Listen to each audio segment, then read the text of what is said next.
একবার তাহাজ্জুদের সময় সাইয়েদনা আলী রাদিয়াল্লাহু তাআলা আনহু আর ফাতেমা রাদিয়াল্লাহু তাআলা আনহাকে ডাকতে গেলেন তাহাজ্জুদ পড়ার জন্য। কিসের জন্য?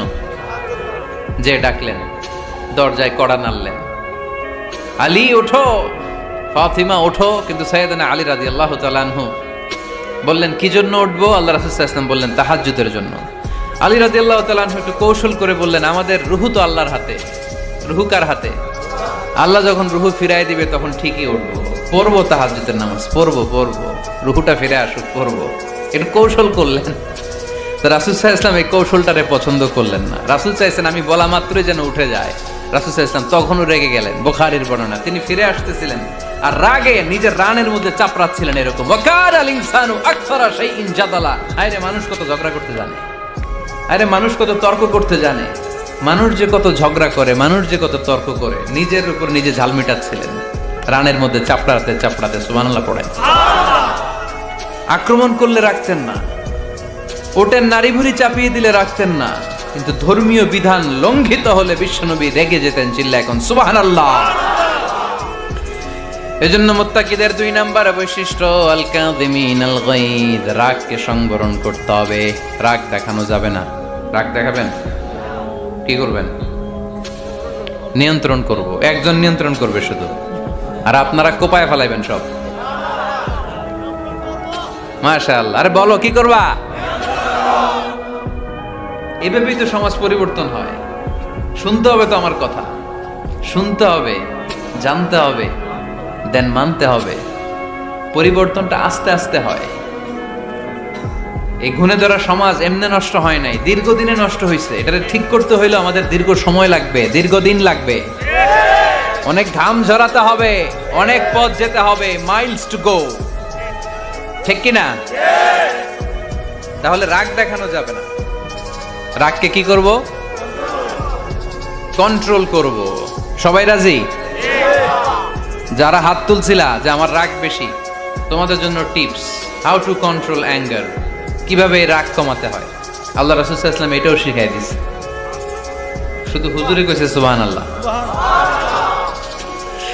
সুবহানাল্লাহ বললে কি গুনাহ হবে? একবার সুবহানাল্লাহ বললে আকাশের জমিনের মাঝখানে সব ফাঁকা জায়গাটা সওয়াব দিয়ে ওই সওয়াব আল্লাহ আপনার আমলনামায় ঢুকায় দিবে। খুব চালাক এই এলাকার লোকেরা, সওয়াবের কথা শুই না, লাভ শুই না। সুবহানাল্লাহ, লাভ আছে যেখানে আমরা আছি। তো হাউ টু কন্ট্রোল অ্যাঙ্গার, কিভাবে রাগ থামাবো? যেহেতু মুত্তাকিনদের 2 নাম্বার বৈশিষ্ট্য ওয়াল কাযিমিনাল গায়দ, আল্লাহ রাসূল শিখাই দিলেন। 4টা পদ্ধতি শিখালেন রাগ কমানোর। কয়টা মনে থাকবে? অ্যাপ্লাই করবো এগুলো, দেখবো আজকে থেকে রাগ কমে কিনা। পারা যাবে? 2 সাহাবী বিশ্বনবীর সামনে ঝগড়া লাগলেন, কথা কাটাকাটি, কথার পিঠে কথা, কথার নাম লতা। কথা বলতে বলতে ঝগড়া লাগতে লাগতে এক সাহাবী রেগে মেগে আগুন, মারামারির জন্য উদ্ধত হলেন। বিশ্বনবী দেখলেন ওই সাহাবীর চেহারাটা একেবারে আগুনের গোলার মতো লাল হয়ে গিয়েছে। বিশ্বনবী বললেন, ইন্নী লা আ'লামু কালিমাতান, আমি এমন একটা বাক্য জানি, এই রাগান্বিত সাহাবী যদি এখন এই বাক্যটা পড়া শুরু করে দেয়, তার রাগটারে নিমিষেই ঠান্ডা বানায় দিবে কে? ওই সাহাবী বললেন, ইয়া রাসূলুল্লাহ, কি সেই বাক্য আমারে শিখায়া দেন। বিশ্বনবী বললেন, পড়ো আউযু বিল্লাহি মিনাশ শাইতানির রাজিম। আবার পড়েন আউযু বিল্লাহি মিনাশ শাইতানির রাজিম। সুবহানাল্লাহ। রাগ কমানোর দোয়া, সহিহ হাদিস। ওই সাহাবী যদি এই বাক্যটা পড়ে তার রাগ কমে যাবে। বাক্যটা হচ্ছে আউযু বিল্লাহি মিনাশ শাইতানির রাজিম, বিতাড়িত শয়তানের কাছ থেকে আল্লাহর কাছে পানাহ চাচ্ছি, প্রোটেকশন চাচ্ছি। বলতে দেরি, রাগ থামতে দেরি হবে না। টিপস নাম্বার 1 মনে থাকবে তো? টিপস নাম্বার 2, বিশ্বনবী বললেন, ইযা গাদিবা আহাদুকুম ফালইয়াসকুত, তোমাদের যখন প্রচন্ড রাগ চলে আসে, বেশি যখন, প্রচন্ড যখন তোমরা রেগে যাও, তখন কথা বন্ধ করে চুপ হয়ে যাও। কি করতে হবে? চুপ, একেবারে চুপ। অনেকে রাগের সময় গড়গড় করে কি যেন বলতে থাকে, আছে না নাই? রাগে গড়গড় করতে থাকে আর কি যেন বলতে থাকে। যত বলবেন, যত গালি দিবেন, বলে না গালি দেয় না রাগের সময়, অশ্রাব্য ভাষায় ওনাকে গালি গালাজ শুরু করে দেয়, আছে না নাই? না, আসুকুত ইদা গাদিবা আহাদুকুম ফালিয়াসকুত। আল্লাহ রাসূল সাল্লাল্লাহু আলাইহি ওয়াসাল্লাম বললেন, যখন তোমাদের কেউ প্রচন্ড রেগে যায়, সে তার কথা যেন বন্ধ করে দেয়। চুপ, keep silent, keep quiet, relax, cool. পারবেন? তাহলে প্রথম টিপস কি পড়তে হবে? বাইরে নামক দিয়া পড়েন আউযু বিল্লাহি মিনাশ শাইতানির রাজীম। এটা হলো 1 নাম্বার টিপস। 2 নাম্বার টিপস, ইযা গাদিবা আহাদুকুম ফালইয়াসকুত। মাশাআল্লাহ, চুপ থাকতে হবে। বেশি রাগ চলে আসলে কি করতে হবে? চুপ থাকতে হবে। 3 number tips, lower your action. আপনার অ্যাকশনকে কমায় দেন। কিন্তু আমরা ওই সময় মারি ডাইরেক্ট অ্যাকশন। রাগের সময় আমরা কি করি? আল্লাহ রাসূল বললেন লোয়ার, মিনিমাইজ ইউর অ্যাকশন। কি বললেন আল্লাহ রাসূল? অ্যাকশন কমাও, কার্যক্রম কমায় দাও। ইযা গাদিবা আহাদুকুম ওয়া হুয়া কাইম ফালিয়াজলিস। দাঁড়ানো অবস্থায় তোমাদের কেউ যদি রেগে যায়, সে যেন বসে পড়ে। ফাইন যাহাবা আনহুল গাদাবু ওয়া ইল্লা ফালিয়াত্তাজি। কেউ যদি দাঁড়ানো অবস্থায় রেগে যায়, সে যেন বসে পড়ে। বসে থাকার পরেও যদি তার রাগ কমতে না চায়, সে যেন শুয়ে পড়ে।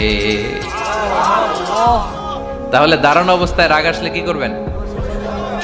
বসা অবস্থায় রাগ আসলে, শোয়া অবস্থায় রাগ আসলে চোখ বন্ধ করে ঘুমায় যাবেন। রাগ আসবে আর সুবহানাল্লাহ কইবেন না? কত বড় ফিজিশিয়ান, কত বড় ডাক্তার আল্লাহ রাসূল সাল্লাল্লাহু আলাইহি ওয়াসাল্লাম। সুবহানাল্লাহ পড়েন। কয়টা গেল? কয়টা? 1 নাম্বার কি পড়া? মাশাআল্লাহ। 2 নাম্বার চুপ থাকা। 3 নাম্বার দাঁড়ায় থাকলে বসে যাওয়া, বসা থাকলে পারবেন? 4 নাম্বারটা অনেক মজার টিপস, শুনবেন? আল্লাহ রাসূল সাল্লাল্লাহু আলাইহি ওয়াসাল্লাম বললেন 4 নাম্বার টিপস শুনো। ইন্নাল গাদাবা মিনাশ শাইতান। নিশ্চয়ই রাগ আসে শয়তান থেকে। ওয়া ইন্নাশ শাইতানা খুলিকা মিনান নার। শয়তান তৈরি আগুন থেকে। ওয়া ইন্নান নারা তুতফাউ বিল মা। আগুন নিবানো হয় পানি দিয়ে। ফাইদা গাদিবা আহাদুকুম ফালিয়াতাওয়াদ্দা। তাই কারো যখন রাগ খুব বেড়ে যায়, সে যেন ঠান্ডা পানি দিয়ে ওযু করে। কি সুন্দর টিপস, কি সুন্দর ফিলোসোফার আল্লাহ রাসূল সাল্লাল্লাহু আলাইহি ওয়াসাল্লাম। কত বড় দার্শনিক ছিলেন তিনি। আল গাদাবু মিনাশ শাইতান, কথার সিকোয়েন্স দেখেন, ওজন দেখেন। আল গাদাবু মিনাশ শাইতান, রাগ আসে শয়তানের থেকে। রাগ এনে দেয় কে? শয়তান। ওয়াশ শাইতানু খুলিকা মিনান নার। শয়তান তৈরি কি থেকে? আগুন থেকে। ওয়ান নারু তুতফাউ বিল মা। আগুন নিভায় কি দিয়ে?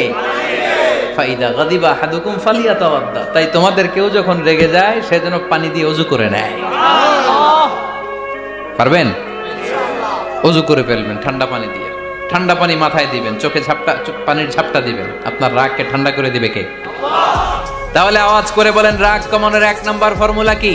আউযু বিল্লাহি মিনাশ শাইতানির রাজীম। 2 নাম্বার চুপ থাকা। 3 নাম্বার বসে পড়া, শুয়ে পড়া। 4 নাম্বার ওযু করা। 4 নাম্বার